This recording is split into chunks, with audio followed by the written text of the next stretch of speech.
Hello, everybody. This is Dr. Bob DiMaria with another episode of Ask Dr. Bob. Let's get right to it. Dr. Bob, what do you suggest for bursitis? One of my friends has it in both shoulders, and somebody else has it in their hip. So bursitis is very physiologic. In other words, something is happening to your inside chemistry. I have noticed people have bursitis, especially women over 40, if their body tends to be alkaline. Now we see people who eat citrus tend to have bursitis issues. I also know that you might have a deficiency in vitamin B6, that's Bravo 6. B6 is really important to make what we call prostaglandins that take away inflammation. We use, and I actually personally use, a product called Bio-CMP.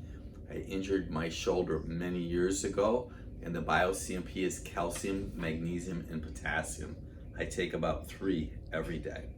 Dr. Bob, you watched my video a year or so ago, and I was talking about peptides, which are proteins. You really liked the way I broke it down, and you want to have a few things cleared up.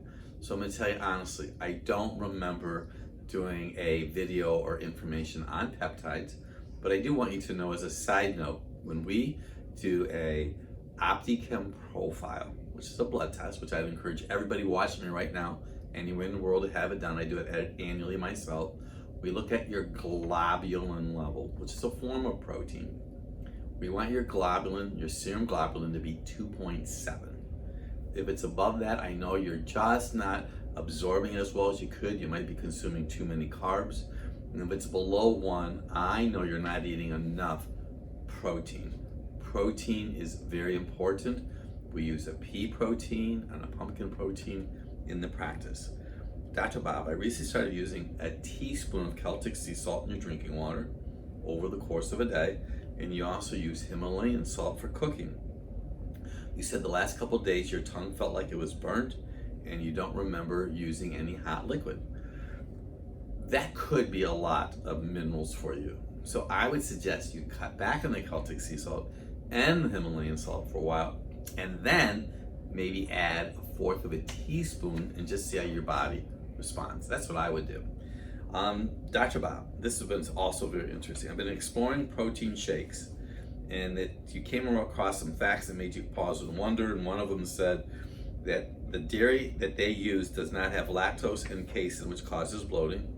I like using whey because it is branched amino acids. This is someone talking about, and he went on and he wanted to know my opinion about whey and butter. So I want you to know we don't really promote whey protein. I personally use organic salted butter. Dr. Bob, what is the best tip that you can give from your mental health book? Well, you know that I recently just released Dr. Bob's Drugless Guide to Mental Health. It was a 2-year project. Put a lot of work and detail in it because I know so many of you out there right now are having mental health issues. Here's the biggest tip that I can share with you. You may consider having the omega test done.